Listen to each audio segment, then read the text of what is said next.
ಎಲ್ಲರಿಗೂ ನಮಸ್ಕಾರಗಳು. ನಾನು ನಿಮ್ಮ ಅಶೋಕ್ ಎಫ್ ದೊಡ್ಡಮನಿ. ವಚನಗಳಲ್ಲಿ ಕೃಷಿ ವಿಜ್ಞಾನ ಯೂಟ್ಯೂಬ್ ಚಾನಲ್ಗೆ ಹಾರ್ದಿಕ ಸ್ವಾಗತ. ಒಕ್ಕಲಿಗ ಮುದ್ದಣ್ಣವರು ತಮ್ಮ ವಚನದಲ್ಲಿ ಕೃಷಿ ಬೇಸಾಯದಲ್ಲಿ ಕುಂಭದ ಮಳೆ ಹಾಗೂ ನೇಗಿಲು ತಯಾರಿಕೆ ವಿಧಾನ ಮತ್ತು ರೈತರು ವಹಿಸಬೇಕಾದ ಜಾಗ್ರತೆ ನಿಷ್ಠೆಯನ್ನು ಕುರಿತಾದ ವಿಶ್ಲೇಷಣೆಯನ್ನು ಕಾಣಬಹುದು. ಸಮಗ್ರ ವಚನ ಸಂಪುಟ 6 ವಚನ ಸಂಖ್ಯೆ 1735ರಲ್ಲಿ ವಚನ ಈ ರೀತಿಯಾಗಿದೆ. ಕುಂಭದ ಮಳೆ ಒಯ್ಯಿತ್ತು ಮೂರಂಗದ ನೇಗಿಲ ತರಿಯಬೇಕು. ಆ ರಂಗದ ಭೂಮಿಯಲ್ಲಿ ಅರಸಲಾಗಿ ಒಂದೇ ಮರ ಹುಟ್ಟಿತ್ತು. ಹುಟ್ಟುವಾಗ 3 ಕವೆ, ಅಲ್ಲಿಂದತ್ತಾರು ಕವಿಯಾಯಿತು. ಆ 6ರ ಮಧ್ಯದಲ್ಲಿ 101 ಕೊಂಬೆ ಶಾಖೆಗೊಂಡಿತ್ತು.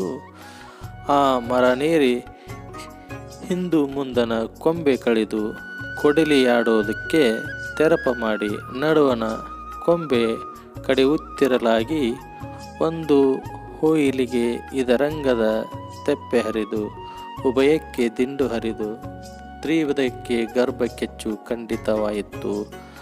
ಮರ ತಟ್ಟಾರಬೇಕೆಂದು ಇರಿಸಿ ಬಂದೆ, ಕಾಮ ಭೀಮ ಜೀವನ ದೊಡೆಯ ನೀನೇ ಬಲ್ಲೆ. ಕೃಷಿ ಕಾಯಕದ ಶರಣರಾದ ಒಕ್ಕಲಿಗ ಮುದ್ದಣ್ಣವರ ವಚನದಲ್ಲಿ ಕೃಷಿ ಬೇಸಾಯದಲ್ಲಿ ಕುಂಭದ ಮಳೆಯ ವಿಶ್ಲೇಷಣೆಯನ್ನು ಕಾಣಬಹುದು. ಕುಂಭದ ಮಳೆ ಎಂದರೆ ಎಡೆಬಿಡದೆ ಸುರಿಯುವ ಮುಂಗಾರು ಮಳೆ. ಈ ಮಳೆ ಬಿದ್ದಾಗ ರೈತರು ಒಕ್ಕಲುತನಕ್ಕೆ ಬೇಕಾದ ಉಪಕರಣಗಳ ಸಿದ್ಧತೆ ಮಾಡಿಕೊಳ್ಳಲು ಮುಂದಾಗುತ್ತಾರೆ.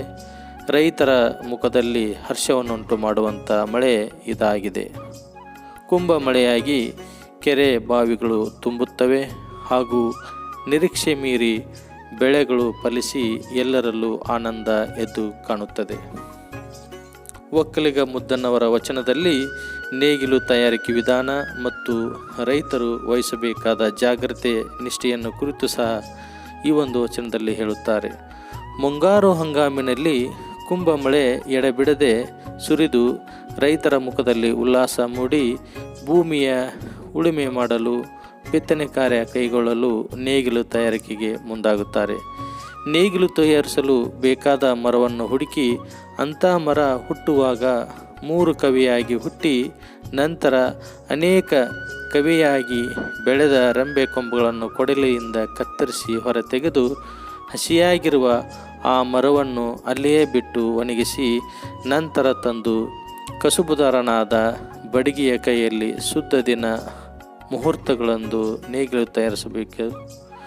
ಹುಗಿಲು ತೆಗೆಯುವ ನೇಗಿಲು ಸರಿಯಾಗಿ ನೆಲಕ್ಕೆ ನಾಟುವಂತೆ ಈಚನ್ನು ಹಾಕಿ ಸರಿಯಾದ ಮೇಳೆಯನ್ನು ಕಟ್ಟಿ ಕಬ್ಬಿನ ಗುಳುವ ಹಾಕಿ ಅದನ್ನು ಭದ್ರಗೊಳಿಸುವ ಜಿಗುಳಿಯನ್ನು ಕಟ್ಟಿ ನಿಷ್ಠೆಯಿಂದ ಶುದ್ಧ ಮನಸ್ಸಿನಿಂದ ನೇಗಿಲನ್ನು ತಯಾರಿಸಬೇಕು.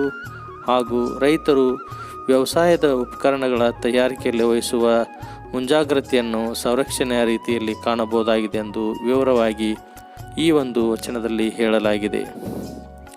ಒಕ್ಕಲುತನಕ್ಕೆ ಸಂಬಂಧಿಸಿದ ಉತ್ತುವ ಬಿತ್ತುವ ಕ್ರಿಯೆಗಳು ಮುಗಿದ ನಂತರ ಮುಂಗಾರು ಮಳೆಗಳು ಸುರಿದು ಸಮೃದ್ಧ ಪೈರು ಫಸಲನ್ನು ಹೊತ್ತು ಕೊಯ್ಲಿಗೆ ಸಿದ್ಧವಾಗಿರುವ ಸಂದರ್ಭ ಅಂದರೆ ಕಾರ್ತಿಕ ಮಾಸದಲ್ಲಿ ಬರುವ ದೀಪಾವಳಿ ಹಬ್ಬದ ವೇಳೆಯಲ್ಲಿ ಒಕ್ಕಲುತನದ ಉಪಕರಣಗಳನ್ನು ಸ್ವಚ್ಛತೆ ಮಾಡಿ ಅವುಗಳಿಗೆ ಸುಣ್ಣ ಬಣ್ಣ ಹಚ್ಚಿ ಪೂಜೆಯ ವಿಧಿ ವಿಧಾನ ಪೂರೈಸುತ್ತಾರೆ.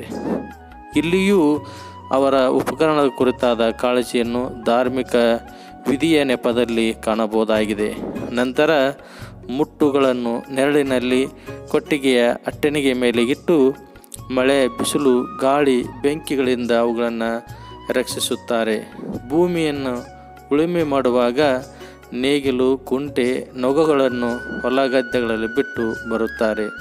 ಅಂತಹ ಸಂದರ್ಭದಲ್ಲಿ ನೇಗಿಲು, ನೊಗಗಳನ್ನು ಬದುವಿನ ಮೇಲೆ ಹೊಲದಲ್ಲಿ ಕಲ್ಲು ಕಟ್ಟಿ ಅದರ ಮೇಲೆ ಇಟ್ಟು ಬರುತ್ತಾರೆ.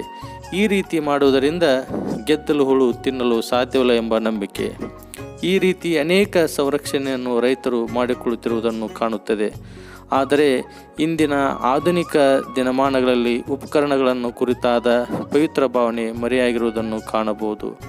ಇದು ಕೃಷಿ ಪ್ರಧಾನ ದೇಶವಾದ ಭಾರತದ ಮಟ್ಟಿಗೆ ವಿಷಾದದ ಸಂಗತಿಯಾಗಿದೆ ಎಂದು ಹೇಳಬಹುದು. ಈ ವಿಡಿಯೋ ನಿಮಗೆ ಇಷ್ಟವಾಗಿದ್ದರೆ ಲೈಕ್ ಮಾಡಿ, ಕಮೆಂಟ್ಸ್ ಹಾಕಿ ಹಾಗೂ ರೈತರಿಗೆ ಶೇರ್ ಮಾಡಿ. ನಮ್ಮ ಚಾನಲ್ ವಚನಗಳಲ್ಲಿ ಕೃಷಿ ವಿಜ್ಞಾನ ಸಬ್ಸ್ಕ್ರೈಬ್ ಮಾಡಿಕೊಳ್ಳಿ. ಈ ನಮ್ಮ ವಿಡಿಯೋಗಳನ್ನು ನೋಡುವ ಮೂಲಕ ವಚನ ಸಾಹಿತ್ಯವನ್ನು ಅರಿತುಕೊಳ್ಳೋಣ ಎಂದು ಹೇಳುತ್ತಾ ಮುಂದೆ ಮತ್ತೊಂದು ಕೃಷಿ ವಚನದೊಂದಿಗೆ ಮತ್ತೆ ಬರುತ್ತೇನೆ. ಎಲ್ಲರಿಗೂ ಧನ್ಯವಾದಗಳು.